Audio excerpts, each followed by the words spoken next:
What's up, you guys? Sean Ross Sapp here for the Fightful.com Wrestling Podcast, February 27th edition. If you guys haven't been to Fightful.com, go check it out. All your exclusive news, interviews, podcasts, photos, videos, results, live coverage. We got it all over at Fightful.com. We have all that on the MMA side as well. Get podcasts from Matt Riddle and Shane Helms when you register for free, no credit card required, over at Fightful.com. We got it all. Tuesday nights, we got the award-winning Jeff Hawkins talking SmackDown. Wednesday, we have Jimmy Van, the man behind Fightful.com, who owns Fightful.com. We give you a peek behind the curtain of wrestling journalism, business, things like that. Thursday, I'm here with Matt Riddle talking whatever the hell he wants to talk about. Friday, I cover an individualized topic or a mailbag with Shane Helms. If we do a show this week, it should be interesting. He's doing the Impact tapings this week and got some news bits to cover. But tonight, I have the man who covered tonight's Monday Night Raw. And, you know, I'm often overly optimistic. I said 1 week ago on this show, Alex, you know, you get paid to do this. It could be a lot worse. Now, it couldn't be a whole lot worse than what we witnessed tonight, because I will go out on a limb and say this was one of the worst episodes of Raw I've ever seen in my entire life, Alex. See, this is interesting because I would say it's worse than the most recent Raws that we've covered, but not that much worse. Yeah. It's been bad recently, and I didn't expect anything from this. It's the go-home episode before a brand-specific throwaway pay-per-view, before WrestleMania. They're not going to give away anything fun or interesting. The one thing that they gave us briefly was the hint of what I hope to be a long feud in the future between Cesaro and Samoa Joe. But that's, you know, a little taste, and that taste isn't enough. That beautiful, sweet, sweet taste isn't enough to cleanse the palate of that bitter, disgusting, vomit, vile taste that the rest of the Raw induced. You know what's funny, Alex? You and I both had a couple days off before this. We had time to we did. How often does that happen? Never. Not just one of us. We both had like 2 days off. Now, I'll put this in perspective, you guys. The last 7 months since Fightful launched, outside of Royal Rumble weekend, the 2 days I had off were my bachelor party and my wedding.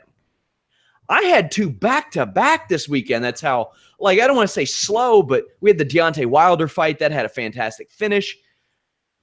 There wasn't a whole lot of stuff that just had to be done. So Alex and I both got some much-needed rest to prepare for a big week. We got FastLane Sunday, UFC 209, a hell of a UFC show this weekend. For those of you interested, live coverage, live discussion for both of those, of course. Also live podcast. But we had some time to kind of decompress. That's very rare. Yeah. So I came into this and I'm like, damn, you know what? I sat back. I listened to a couple podcasts today while I worked. We had some side issues, as you all saw. That's up and running. Also have some graphical updates coming. We had some time. I was ready to go for Monday Night Raw. Not only that, I was a little bit behind on this Raw. Mm-hmm. So I got to catch up in about 2 hours, 10 minutes. I was able to do that. Our boy Kyler James did the tweeting over at Fightful Wrestle. Man, and usually when I catch up on Raw, I don't have to sit through the commercials, so it's not as rough as what Alex Pawlowski sees. Boy, was this a shit show. I've seen some shit. There were a couple.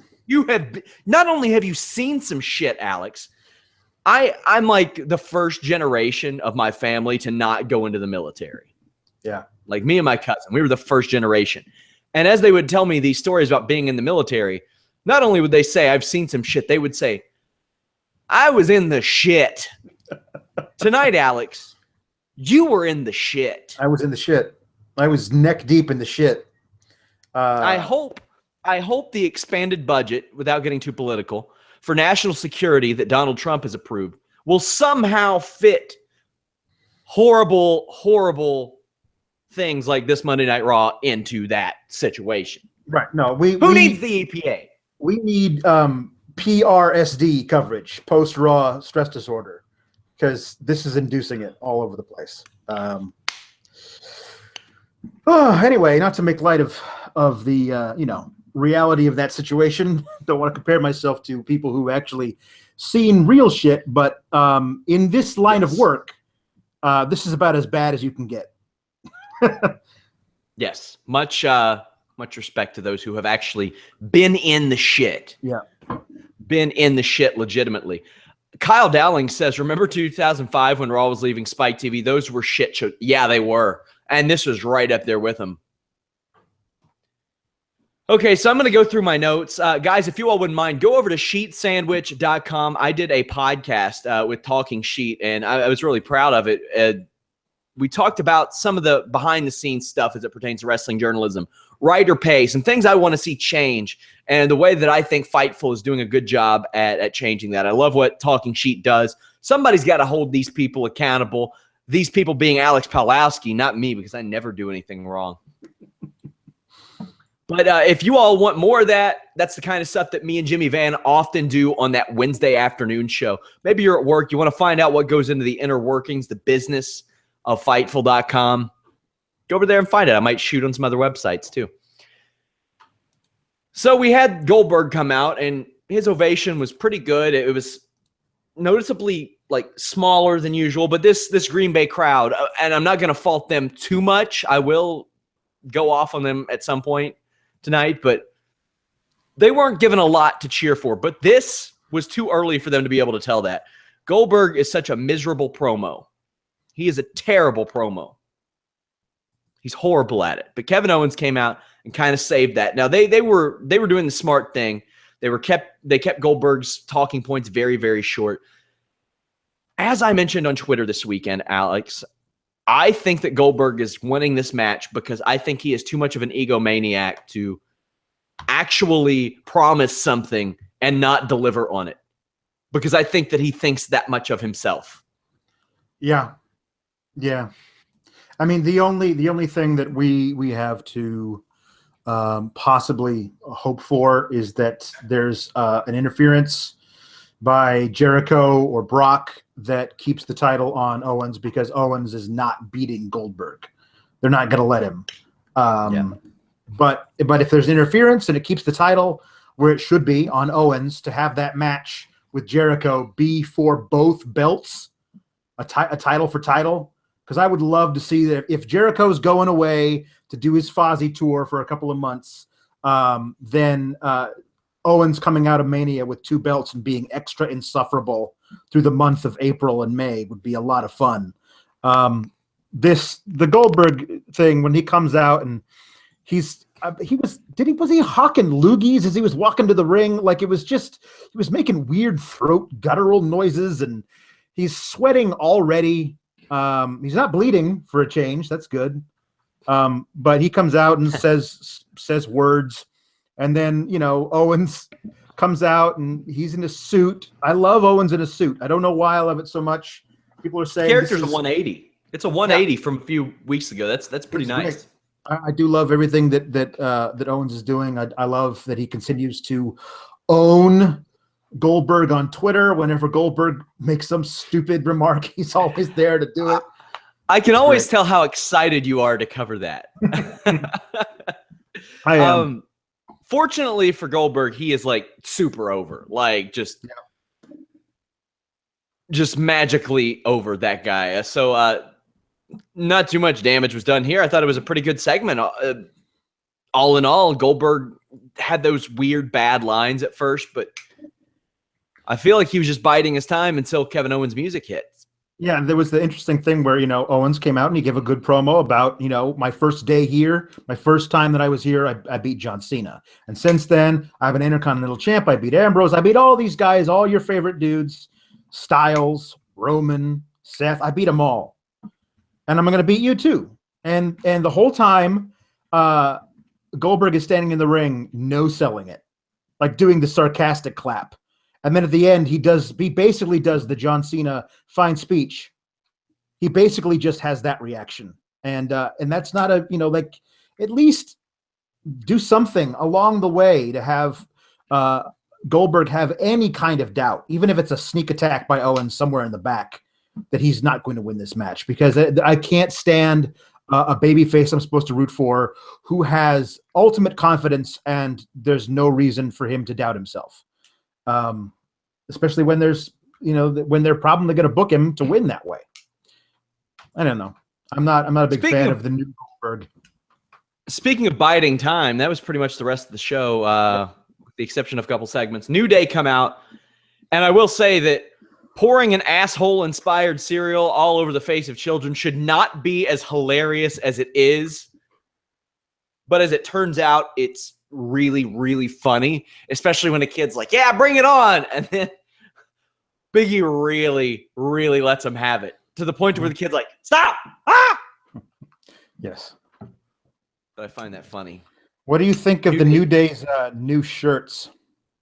I didn't pay any attention to them. Oh my God, they're terrible. They're like electric lime green, and they feature the New Day as popsicles. So they're bringing in the summertime shirts already in reference to their ice cream plots. They're terrible. They're terrible shirts. So they talk about their ice cream, and they're facing the Shining Stars, but then they have bad news because Primo and Epico, when they come out, they're actually facing the Big Show. So, okay, whatever. That was pointless. I guess that was to get us hyped up for their hosting abilities. They did a terrible Oscars joke. Yeah, sorry, I didn't watch the Oscars. What happened? Oh my Jesus! You made it through the entire day. I didn't watch Pulp Fiction either. I had 2 days off, and I didn't watch Pulp Fiction either. They did the thing where, okay, everybody yell at Sean in the chat for somehow getting through all of today and never learning what happened at the Oscars yesterday. Okay. I would love to go my whole life without knowing what happened at the Oscars, but I guess I have to know now. So the Best Picture envelope was the wrong envelope, and the guy who presented Best Picture read the wrong name. That makes this even worse. Yeah, that makes this even worse. It was a red envelope, and the envelope was the wrong envelope. So that's what they did. They did that joke where the New Day pulled out an envelope, and it actually said on the inside of the envelope, Rusev and Jinder Mahal. That's who they're supposed to be facing. We're really sorry, Shining Stars, that you were told that you won this. Yeah, it was awful. It was the worst ever. I watched one Academy Award nominated movie last year, and it was the worst movie I saw in theaters all year. Yeah.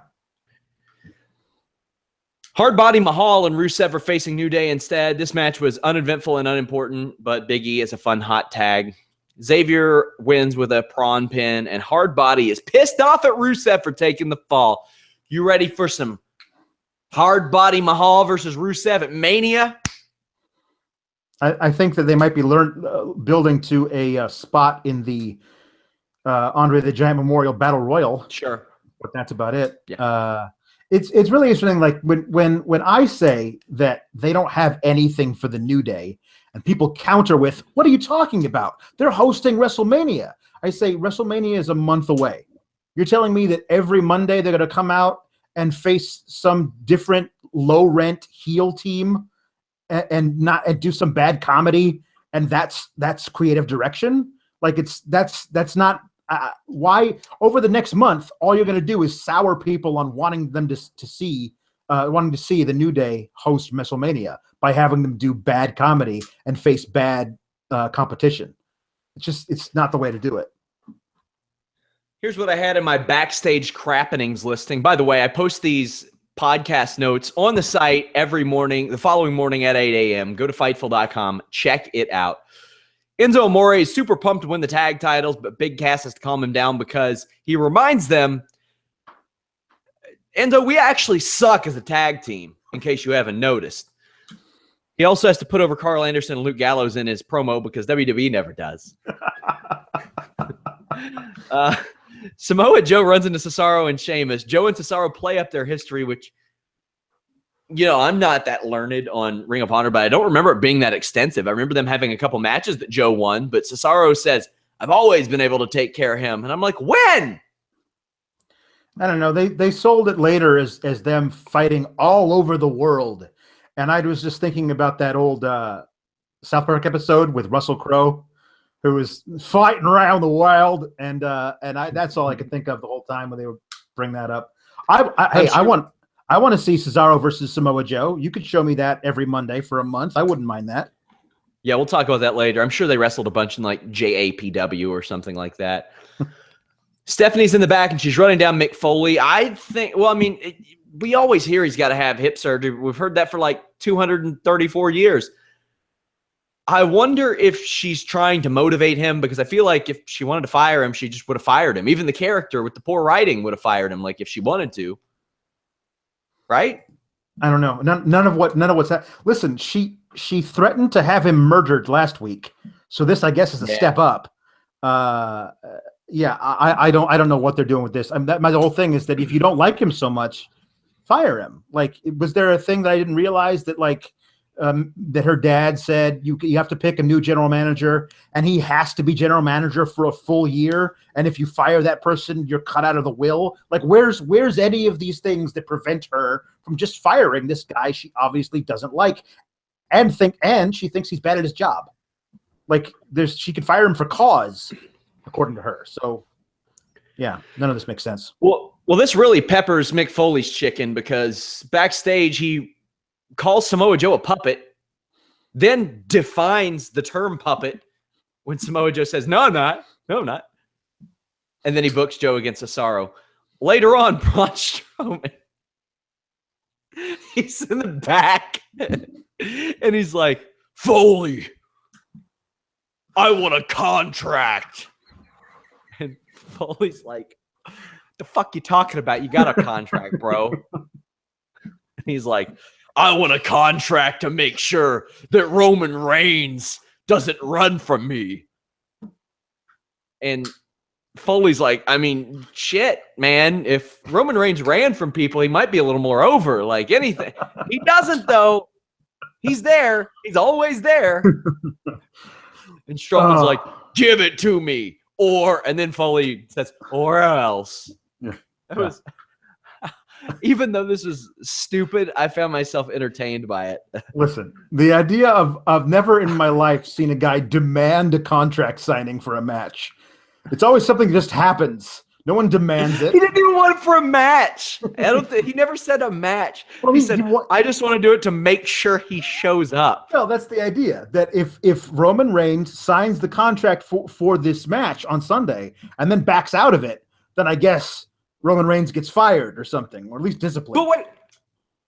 Did either man sign a damn contract? No, Roman eventually did. I don't think I saw Strowman do it, but I'm sure people in the chat will yell at me if I made another mistake. Yeah, no, I loved the idea of anytime you can get Strowman saying Foley, I'm in. If that was the only word he spoke, I'd be in on it. I love it. Lead boxing writer Carlos Toro says, doesn't this Strowman Foley segment kind of bring up the idea that most pay-per-view matches aren't contract signed? That is pretty bad business. Yeah, that's bad business. It's true. It's true. Neville and Tony Nese had a miserable backstage promo. That's all I'll say. I just kept waiting for one of them to say, listen, I talked to Mom last night, and she says you have to be nice to me. Because those guys are obviously long-lost brothers. Can we just book them that way? Beth Phoenix is going into the Hall of Fame. I'm happy about that. Sure. Good for her. Great video package. I had people all day saying, like, before this person, before that person, it's not a goddamn race, you guys. Yeah. I mean, the only thing I could say about that is that when was her last? 2012? I feel like she leapfrogged some people, but I'm not really necessarily mad about it. But yeah, there are a lot of people who retired a long time before she did, who, maybe deserve, if you're going to do it in a chronological order, but I guess that's not the way it goes. So fine. Well, no disrespect to the guy who tweeted me, but I had a guy suggest that Jazz should have been in before Beth Phoenix. I don't think that's correct. I'm like, well, that's not going to happen, but also she's suing the WWE. So. If anybody does that, that's not, yeah. Don't sue the WWE if you want to go into the Hall of Fame, people. Akira Tozawa versus Noam Dar. Tozawa's screaming is a real joy, but I don't like how he, at least outside of the corner, the short-range chops, don't like it. This was not Tozawa's best performance. He took a rough bump flat on his face from the second rope. almost botched a Frankensteiner, and then almost ate the mat on a suicide dive headbutt. Yeah. Damn. I mean, the match that he had against Kendrick last week on 205 Live was better than this. But I can't help but love Tozawa. I love the speed with which he chains together stuff. It's great. His snap bridging German suplex is nice, picture perfect. And I think that Noam Dar has improved in the ring since his CWC stuff. People really hated him back then, thought he didn't deserve to be in the tournament at all. I didn't see that, but I knew he was one of the least experienced workers. And he's great now. He's much better. Gotten a lot of improvements. I still don't understand why they have nothing for Alicia Fox but to stand ringside and be told that her name is 17 letters long. But that's about it for that. We had also Brian Kendrick attack Tozawa after the match. They're running this angle where Brian Kendrick insinuates that he is Tozawa's teacher, and this is another effort for him to educate him. This is a little bit different. I'm down with it. Yeah, I'm down with it too. It's interesting. It's a new wrinkle. I haven't seen the whole thing of I want to take you under my wing, and the babyface says no, I don't like you. And then the heel says, "Well, I'm going to teach you some lessons," and here they all are. My thought was, though, that they were starting something with Tajiri and Kendrick, and then Tajiri got hurt. And then when Tajiri came back, they started something up again, but they've conveniently forgotten about it.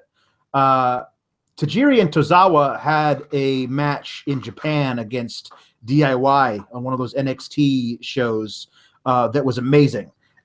So yeah, why don't you, instead of having Tozawa team with Rich Swann on Sunday at this FastLane pre-show, have Tozawa and Tajiri team? That would be fun. Why? Because they're both Japanese? Is that why?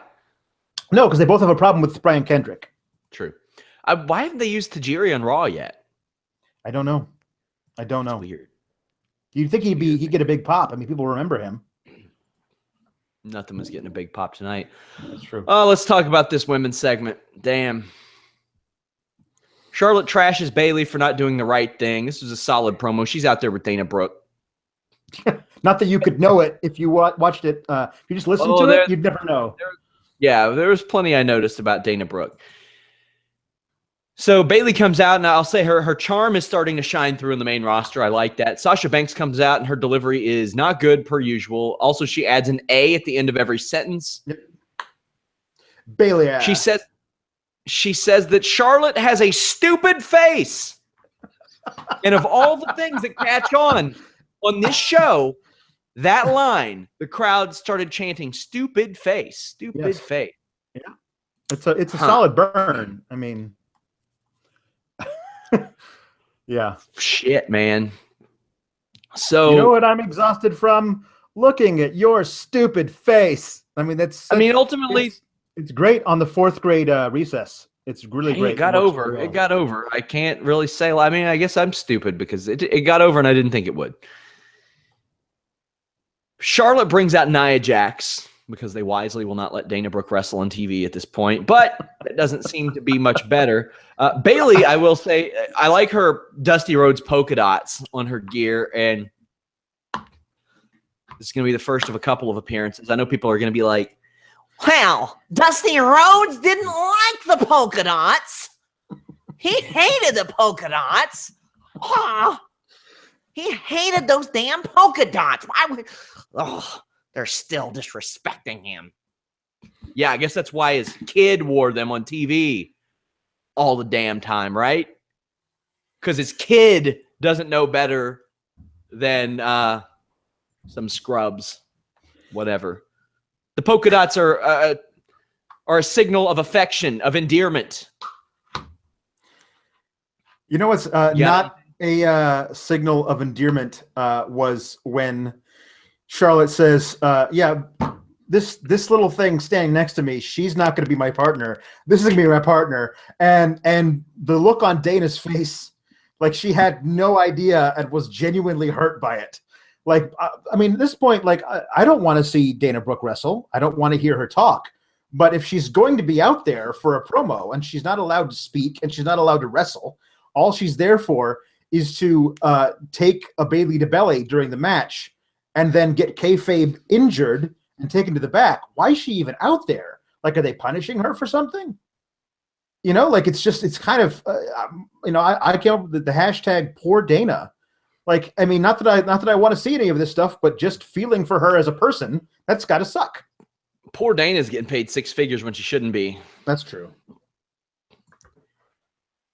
Okay, some positive things to say about this match. Sasha Banks' offense, I just threw in. I like that it's like knee-based. It gets a lot of her offense over better because people know that's her thing. Charlotte sells so much like her father that it's comical, like Hurricane Ranas and stuff. Head scissors, she does it the same way. Yep. That's really it. That's all the positive. Okay. No. The crowd the positive was the finish. Nia Jax. Hold on. I'm not there yet. Oh, okay. I thought you said you were done with the match. Oh no, I said I'm done with the positives from me. Okay. Nia Jax hit a flat-out reckless over-the-shoulder gutbuster in which she slings Sasha Banks onto her face, then did an elbow drop in the wrong direction. Yeah. You're not supposed to do it the way that she did it the first time. Then the ref missed a pinfall attempt on Charlotte. Okay.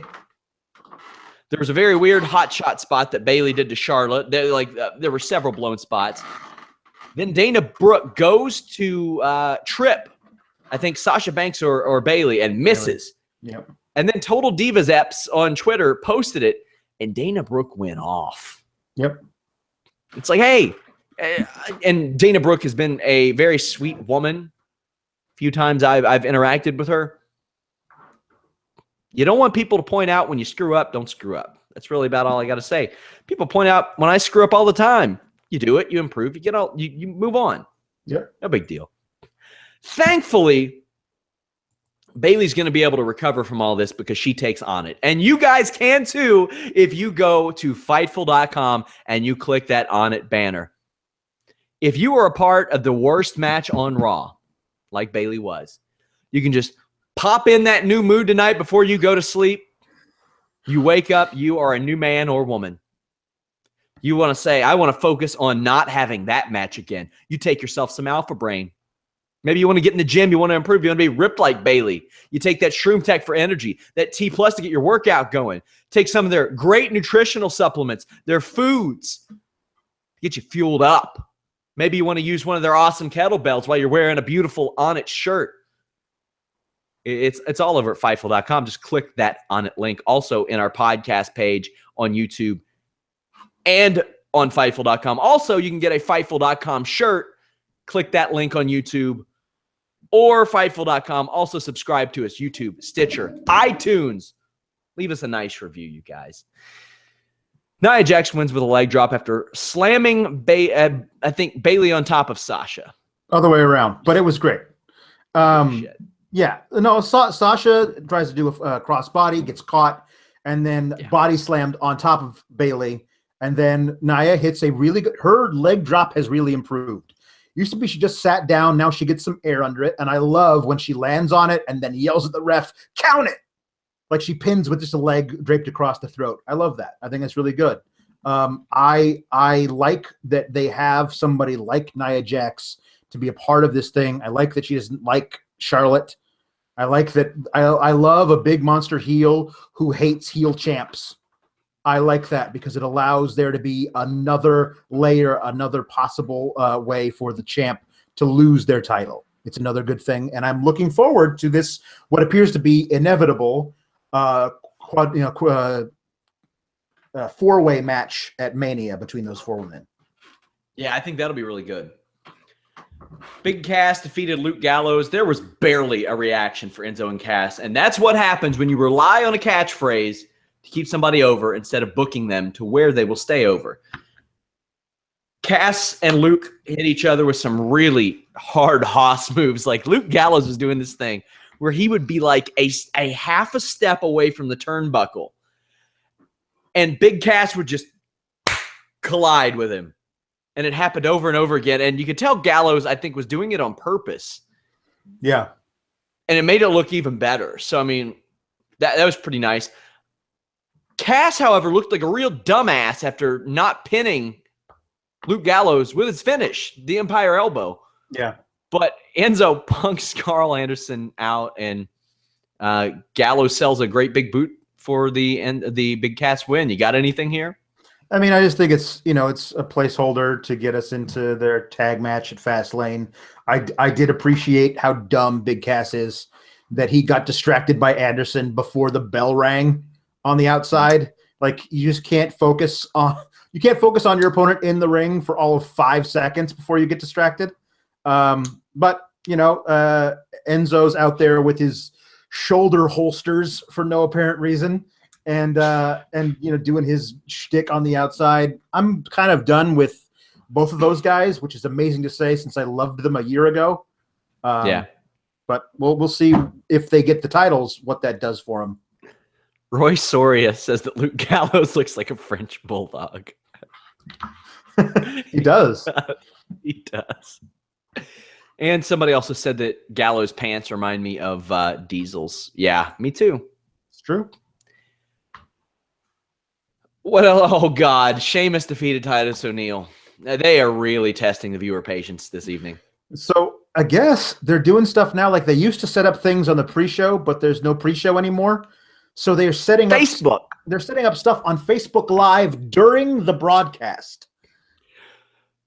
Now, I will say that I have had people threaten to murder me via Facebook before. Well, there you go. So I guess that could be a start of a feud. Sure. But my thing that I love is that this is something that goes back to one of my favorite things about Titus, is that in his ratings on WWE 2K17, I'm pretty sure it says 97 power and 3 defense, because he beats the ever-living crap out of Sheamus and takes one bro kick and gets pinned. It's kind of funny at this point. All the guy's got to do is hit him with one move and can pin him. Yeah, that's exactly what happened. That's the end of the match. Okay, good deal. Yep. Seth Rollins comes out. He's interviewed by Corey Graves. I think this is how the majority of these in-ring promos should be. You should have Corey Graves out there prompting somebody to say something. Hey, Seth Rollins, how you doing? Hey, Seth Rollins, what do you think about this? That way they don't come out and they're like, you know what? This is why I hate this person. Yeah. That makes you seem like a crybaby. Oh, boy. Bunch of losers in the crowd chant CM Punk. Man, that was disappointing. Although, they saw that LA got rewarded for it just last week. So maybe they think that if you chant CM Punk, whoever's in the ring is going to pull out their phone and call CM Punk, and you get to leave a message for him on his voicemail. To play devil's advocate, they didn't have a lot to root for on this show. But I want to know who these people are who buy their tickets and they go to a show and they are like, You know what? I'm not having a good time. But instead of cheering for someone who is actually on the show that might benefit from it, I'll cheer from someone who hasn't wrestled for 3 years. not only that, I'll go tell him about it on Twitter later on, and he'll fucking block me. what are y'all doing? He's not coming back, at least right now. He's not going to hear your chant and be like, come back. I get it. A lot of people do it because they're disgusted with the show, whatever. Chant for who you like. This wasn't the time Start to a James do it, Ellsworth though. chant. This was the face turn from Seth Rollins we should have gotten months ago, because he built sympathy for himself. He was like, man, I went about this thing all wrong. This is not what I should have done. He even expressed remorse without explicitly saying it for turning on his friends, and I love that. Yeah, I love it. Now I can root for this guy when I thought he was an entitled baby who didn't like that his adopted father likes the new kid more. Why do you want to root for that guy? This guy I want to root for. This guy who says mea culpa. I have done things the wrong way, and I want to change things. and I'm really afraid that I'm not going to be able to get to Mania again for the second year in a row. That was the thing when they first brought him back, and right after they brought him back, they had that amazing WWE 24 where they showed his rehab process, and they showed him at Mania last year in the Skybox, and he looked like he was going to cry watching people like these. He wanted to be there so badly, and he couldn't. And then they had him show up the next day on Raw and cut a promo about how I hate all of you. I burned all your fan mail. Like, why don't you just let us root for this guy that you showed us? He has a tiny dog who drinks coffee. Let us root for this guy. Why? It's just, and so now we finally get to, and I'm happy about that. Watch this guy play Madden on up, up, down, down, and try to not root for him. Try not to. This was great promo work. He says he probably won't be cleared for Mania. Triple H and Samoa Joe come out, and Triple H cuts one hell of a promo about how Rollins knew what he was getting into when he signed on the dotted line with Triple H. He knew what was going to happen when he put that chair into the back of Roman Reigns. He knew what was going to happen, and he still did it. He sold his soul to the devil, and now it's time for him to pay. This was just awesome. And he tells Seth Rollins, you better not be at WrestleMania. You're not going to be at WrestleMania. And Rollins says he's going to be there, and if it's the last thing that he does, it will be the last thing that Triple H does. This was very awesome. They were keeping this open-ended intentionally. There's still a month to this show, and Seth Rollins' status is still very much up in the air.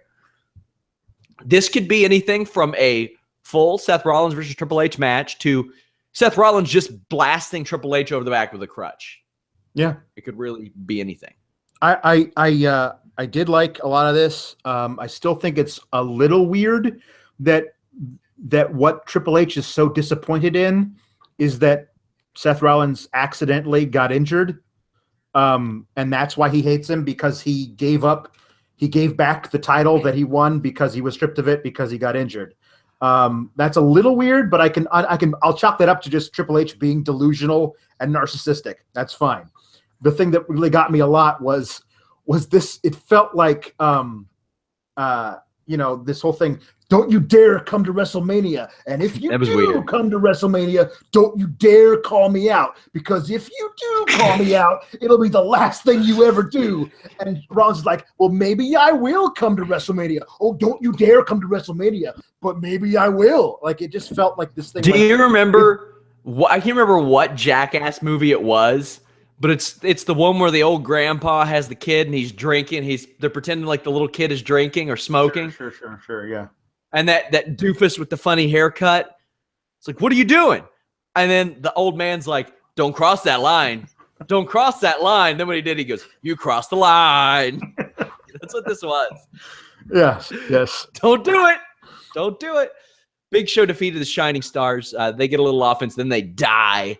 There was a cool spot here where Big Show threw one into the ribs of the other and then punched the one that was standing, which caused him to DDT the other one. It's very good. That was really cool. Chokeslam win for Big Show. They're making him look strong for in case Shaq decides to not be a glutton and wrestle.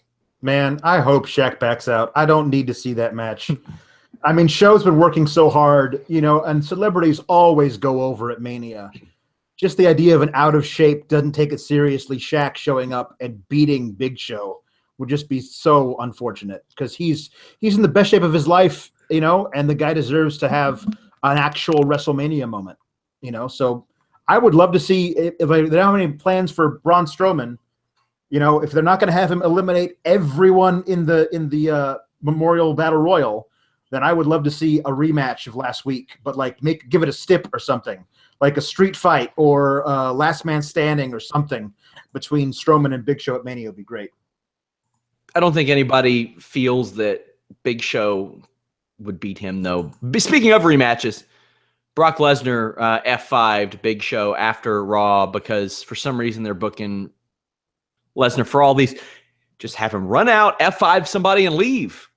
Well, I guess do the same thing. The idea, this is what they're doing now, is that they've advertised he will be at Raw. So the people who are paying for the tickets, they expect to see Brock Lesnar. And, if they're not going to have him, sit 3 feet from the camera backwards of the chair, like, Stabler style, and just do this, then maybe they should have him come out and, F5 somebody. But they either use him for backstage stuff or not at all on TV. Right. Which is weird to me because when you have him on TV, you can then film the backstage stuff when he's done. Right. I would prefer to see him on TV. Don't come out and do something in ring. But they don't let him get physical with anybody because there was a great thing that they did in Dallas where there was an 8-man tag between 4 good guy jobbers and 4 bad guy jobbers. And like 2 minutes into the match, he ran out and destroyed all of them. Have him do that. That'd be great. Just to prove that he's still got it, kind of a thing, because that's what you need. Because, the guy that he's going up against, who he still thinks he can beat for some reason, just knocks the crap out of him because he is a spear from Goldberg is Lesnar's kryptonite. It'll be fun to see. Doing? He can take an F5. Yeah, sure. Jack Gallagher and TJ Perkins defeated Tony Nese and Neville. The real highlight of this entire segment of TV was an Austin Aries return package airing before. And Austin Aries says, "You like my package, Cole? Doesn't it?" Yep. And Cole breaks. A massive package. I'm looking forward to seeing Austin Aries back in the ring. I don't know what his alignment is going to be, if he's going to be kind of a tweener because he's kind of an a-hole, but people like him. So I'm interested to see how he fits into the cruiserweight division. Neville doesn't save Tony Nese after their backstage disagreement, and Gallagher gets the win in quick fashion. This was harmless, and it kind of looks like Tony Nese might be next in line for Neville. It could be. It could be. Or a TV program. Yeah, or something. Give him something to do. I like them showing a different side to Gallagher. He seems like a guy who should have a bunch of cool, different, odd submission moves that he can get you to tap with. So, like pulling one out in this and having him win with that, as opposed to the corner drop kick, was a cool new wrinkle. I don't think anyone expects him to beat Neville at Fastlane, but it would be interesting if they really made it a match. Make it a close one. Samoa Joe defeated Cesaro. Really, I don't have to say a whole lot about this match. This was a repeated display of Cesaro's strength. And it's like Cesaro was just like, let me go see if I can pull all this shit off. And Joe was like, yeah, okay. Then he hit a Uranagi and won. Yeah. I love that as a new finishing move. Off the Irish whip. It's like a really, really strong rock bottom that he does off the. It's really great. I love it. It's better than the Muscle Buster to me. Oh, come on. I don't know. The Muscle Buster to me is just like when it's. They were never going to touch it, but I would have loved if Cesaro had said, "This is for my partner that you ruined." You know what I mean? Yeah, they're never going to touch that one with a 10-foot pole. But there's. I like that as all of us that we know that is there, and we can just imagine that Cesaro is pissed about it, even if they never talk about it. Joe worked over the knee briefly and stopped the springboard uppercut, led to that Uranagi. We had the contract signing. Mick Foley stands up to Braun Strowman and almost gets attacked. I was thinking that it was going to happen, and I was like, Foley's not taking a bump, is he? I don't think he can. Yeah, what I thought was, if he's going to go in for hip surgery anyway, have him take a bump. It'll be a quick one. It's one. He's done. They can go and he can leave for months. He can recover from whatever it is. But I also thought, oh, my God, are they trying to build hatred for Strowman by having him take out Mick Foley so that we can all cheer for Roman Reigns? And I was like, no, let's not. Don't do that. But I did like seeing Mick Foley stand up for himself. And he does it all the time, though. This isn't like he does it all the time, and then it just gets reset and reset and reset. Right. I want it to continue. That's my thing, is that if next week he's done taking guff from people, and maybe Stephanie tries to tell him again and he goes off on her and then she fires him, there's stuff that you can do here. But of course, everything boils down to, just Strowman eventually ruining the ring because he's so strong. You know what would be nice? You know how this would be nice to really pay off? If Foley loses his job because he finally snaps and uses Sacco on Stephanie McMahon. Now, here's the thing. That would be awesome. If Foley gets pushed to his breaking point, and then all of a sudden in one segment, he comes out and he's Mankind as general manager, that's awesome. If he just snaps and he's the three faces of Foley every week because he can't take it anymore, that's what I want. I want a Dude Love Raw. It's a shame that Breezango aren't on Raw because Dude Love would really identify with them, I feel like. Like they would get some real opportunity. That would be nice. Reigns shows up, kicks Braun's ass, spears him and a security guard through a barricade. Oh, man, no. I hope that guy was a plant, because if not, he's going to the hospital. Hey, if not, he sold it like $1 million. Yeah, he did. He really did. So they get back in the ring, and Braun Strowman breaks a turnbuckle with Roman Reigns. This was a cool spot. I realized they couldn't do it in a match. They had to do it here. Yeah. So this was a good close to Raw after those mounds and mounds of turds that I had to witness with my eyeballs. Yeah. This crowd sucked for this, but the whole show did, so I can't really blame them. Outside of the CM Punk thing, I'm not gonna bitch at him about not being hyped for this show. It was a terrible show. Yeah.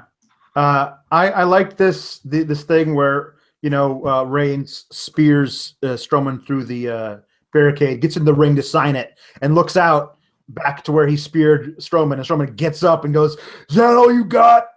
And then they get in the ring to do the thing where they break the turnbuckle, and then Strowman goes up the ramp, and then Reigns recovers and signs the contract. He's like, "Ooh, I got you. Sign the contract." My thing has always been, some heel has to be smart enough to take that damn chest protector off of Roman Reigns during a match and then wail on his chest. And maybe Braun Strowman is the guy who does that on Sunday. Rips it in half. Just literally tear it off of him, because and here's the thing, once that happens in that match, then Roman should never wear it again. That should be his excuse to change his ring gear, because I hate it. It's stupid. Anything that you do to his chest shouldn't have an effect on him because of this chest protector that he's wearing. So maybe that's why he no-sells everything, is because, all of his vital organs are so nicely insulated. But I love the idea of Strowman tearing it off of him and just beating on his chest for 10 minutes before, hopefully, The Undertaker shows up and we don't have to see Strowman lose on Sunday. I want to see Braun Strowman give Roman Reigns like a Black Tarantula versus Spider-Man level ass kicking. Like, I want him to be not just ripping it apart. I want him to carry Roman Reigns around by the chest protector. Like, he lifts him up and just heaves him into the buckles like that. Yeah. That's Raw. It sucked. We've got FastLane coverage Sunday. Me, Alex, and I think Anna's joining us. I think, by the way, Anna Bowert's Most Ridiculous. Check that out every Monday. I think it might drop Sunday this week. I don't know. I got to check. There's a lot of editing that goes into that. But we got some news to talk about. Yep. Hardy Boys, Andrew Galloway, their contracts are up with TNA. This is beyond far-reaching because all these men have championships. Yep. The Hardys have the tag championships, and Rebby Hardy has threatened to melt them down to make hoop earrings. Like, she's threatened to become Kama in 1995. Yeah. And, I mean, here's the thing. If you're TNA and you don't have enough Hardy compound footage to splice together some bullshit title change, I don't know what to tell you. Bring Vanguard 1 in and run the Freebird rule. Like, get creative. Get creative. Yeah, you got to. Listen, this is what's so great, and what they should do. I don't know if they will, because they're obviously not valuing all of this creativity that these guys brought all year. The only reason that I ever watch TNA is for Broken Hardy stuff. That's it. Without them, I'll never tune in again. I'm sorry. I just won't. I don't. There's nothing there that I even care about. I might check out highlights if there's a good match, or find it if somebody tells me, oh, Lashley fought whoever and it was a great match. Maybe I'll check that out. But I'm not watching the show. Not without these guys. So here's what you need to do. You need to figure out a way of taking those titles off them in a creative fashion. They've already proven in the past few weeks that they can time travel and teleport. So what if they get lost in that? They get lost in some wormhole, and they say they're gone. We can't find them. They're not coming back. Like Vanguard 1 comes back through the portal and says they were killed in ancient Rome or something, and he's got the belts that he's brought back with him. Do something that's fun, because you just say like, well, Matt Hardy and Jeff Hardy died on the way back to their home planet, and they were never heard from again. You can't poochie these guys. You need to really do something with this. I'm looking forward to seeing what they do, but I don't think it's going to be anything fun. Rebby Hardy said, TNA was the perfect situation for our family and how grateful I was for professionalism, open communication, and respect. Think about what kind of negative changes and straight fuckery would have to go down for us to leave. Now, I've told straight up. I mean, Matt told me last year they've been offering me a contract since the summer. He didn't sign it. So this has been going on for a lot. I mean, sounds like he made his decision to not come back a long time ago, or at least his decision to see what he's worth. Mm-hmm. As he should, because his next contract may be the last wrestling contract of his life. Sure. Now, and any contract Jeff Hardy signs dating back 10 to 15 years ago could have been the last of his life. Now, the details that are being reported about the way that they're structuring contracts now with, 10% of whatever you make outside of Impact goes to the company, that kind of stuff. I mean, if that's what they're doing, if they're dropping that at the feet of the Hardys with like 2 days left in negotiations, if I was the Hardys, I'd be pissed. I'd be pissed too. You know what I mean? Like that's an unheard of development for them. From what I've read, I don't know if this is true, but they had verbally agreed to a 1-year contract, and then a 2-year contract shows up at their door with that stipulation of 10% of everything I make outside of the company goes to you. And they're making a lot. And they're making a lot out of the company. That's not chump change, So that's, I can understand how they'd be offended. I don't know what from what I hear is that Drew Galloway is very, very happy just traveling the world, doing all the stuff he likes, working with WCPW and places all over the like Evolve and things like that. I don't think he's, down for going back to WWE, at least not right away. But who knows with the Hardy Boys? He wasn't down for leaving. I mean, if he was that not down to be there, he would have left on his own. That's true. But Drew Galloway, spoiler alert for those of you who haven't watched Impact, they did get the title off of him, the Grand Championship. Yeah. That's good move. Tag team championships you can get creative with. The Hardys are proven road draws, which mean they go on the road, people come to watch them. Proven. So that's good. Drew Galloway is 31 years old. Yeah. Can you believe that? Yeah, it's amazing how young some of these guys were when they started. Somebody told me like a couple weeks ago that Luke Gallows was like 33. Yeah, which means that he was doing Festus when he was like 24 years old. Like he looks younger now than he did 13 years ago. That's true. Go back. I had a follow up with Muhammad Hassan last year. I might repost that. He doesn't know who Tommaso Ciampa was, but Tommaso Ciampa played his lawyer on TV in 2005. Yeah. Tommaso Ciampa now looks like 5 years younger than he did in 2005 when he was 21. Yeah. Weird how that works. Drew Galloway, you want to talk about a guy who could come back into the company, I think NXT would be a really prime move for him. Yeah. Because you bring him back as a face or a heel, and he's got just a built-in thing. He is the former chosen one on TV of Vince McMahon. Then he got cut and had to fight his way back. Yeah. And now he's trying to either work his way up, whether he's trying to work his way up to get in Vince McMahon's face, or if he's trying to work his way up to get in the good graces of Vince McMahon. Mm-hmm. I think that's a hell of a storyline in a company like NXT where you don't have a lot of built-in storylines. It's a lot of guy versus guy. We want that title. No, I want that title type of thing. Yeah. These are going to be three very sought out names. Now there are reports that TNA thinks they own the broken Matt Hardy gimmick. Yeah, good luck with that. Yeah, so we'll figure out who gets because I mean, hey, I have no qualms about thinking that Matt Hardy can figure out something else to do if he can't do broken Matt. It'll be awesome as well. He had the two best gimmicks of 2016. Big Money Matt, I thought, was number 2. Yeah. So this guy's in good shape wherever he goes, as long as they allow him a modicum of creative control. Not entirely, but at least some input on where his character goes. He can do great things. Let's look at the history of the Hardy Boys, Matt Hardy in particular. They were on TV when Jeff should not have been on TV. When he was like 16 years old, he was wrestling Scott Hall on TV, to the point to where Scott Hall would request to work a 16, 17-year-old Jeff Hardy. Matt Hardy, these guys taught themselves to wrestle on a freaking trampoline ring. They are the exception to almost every rule. They get on TV. Matt Hardy is Steve Austin's first WWE televised match. Then they somehow get contracts. And I don't think as much the Young Bucks were Hardy ripoffs as much as the Hardys went back in time and ripped off the Young Bucks' worst wardrobe ideas. And then they got jobs from that.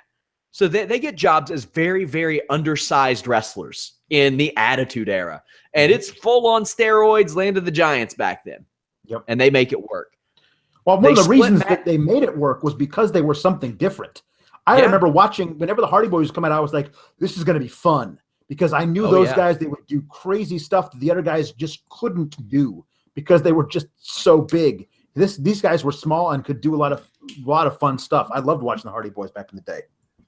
So Matt gets split from Jeff, and Jeff seems like the breakout star. Then Matt comes up with this version was it 1.0 gimmick. Fantastic for the time. It got over. It got Shannon Moore over to a smaller degree. After that ends, he ends up parlaying a horrible situation where his friend and his girlfriend hook up behind his back into him becoming, for a time, the most over person in wrestling. Period. Yeah. They're chanting for him. Gets his job back, loses his job and gets his job back because of it. Then when he's mired in mid-card obscurity and just absolute garbage, he and MVP hatched this great plan to have this awesome angle. And they do. And it was the highlight of SmackDown for that period where they were just so competitive. Like they would try to chug milk more than the other one. Like it was such a cool rivalry. They made that work.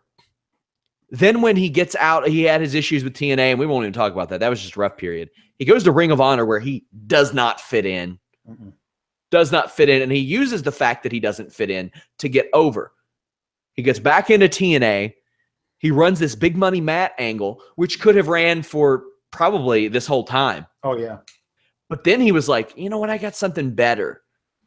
And then when people say that the contract signing is the worst thing they've ever seen, he doesn't say, ooh, let's not do that. He says, fuck you, I'm doubling down on this. You think this is the worst thing you've ever seen? I'll show you the worst thing you've ever seen. And it gets over. Wow. That guy. And he's told me before that he wants to work behind the scenes. He'd like to work creatively. That's where they should be putting the bids in. Yeah. Is for his creative services. True. Oh, yeah. Man. We have podcasts all week, you guys. MMA end, pro wrestling end. We have podcasts Saturday after that big UFC 209 show. 2 title fights and Mark Hunt versus Alistair Overeem. Damn. Damn. Go over to ProWrestlingTees.com/Sean Ross Sapp. Get your Fightful.com shirts. Subscribe to us, iTunes, Stitcher, YouTube. Leave us a nice review on iTunes and Stitcher. That stuff really helps. Also, get the word out about the website. Stuff really helps. We got features coming all week, exclusive interviews coming all week. We always got that stuff. All that stuff. Somebody asked if there's heat between me and the Hurricane. No, Shane's just a dick, you guys. That's really just about it. We talked about The Rock on the last show, the Rock feud. We went through that. Check out that Shane Helms show. We cover all kinds of topics, backstage fights, his Royal Rumble experiences, the original brand split. We do mailbag episodes. If there's a lot of current events to talk about, we're going to talk about them. So on the next show, we're going to be talking about a lot of them. Alex, what do you got to say to these people before we go? You can follow me on Twitter at Pawlowski the Fourth. On Fightful, I am the guy who finds the off-center, off the beaten path, off-track stuff and puts it on there to try and figure out, the other side of wrestling news and where I can find little jokes. I'll get them to you every day on the Off Track with A-Train segments. Also, our own Carlos Toro, lead boxing writer, will be at the Barclays Center this Saturday covering Keith Thurman versus Danny Garcia live. Head over to Fightful.com. Live coverage and discussion for everything. Raw, SmackDown, Lucha Underground, NXT, Impact, UFC, Bellator, WWE pay-per-views, Ring of Honor pay-per-views. We got that too. Come in there, talk some trash. Our forums are coming back soon. The V-Bulletin format was absolute garbage, so we're building our own. Guys, until next time, we're out.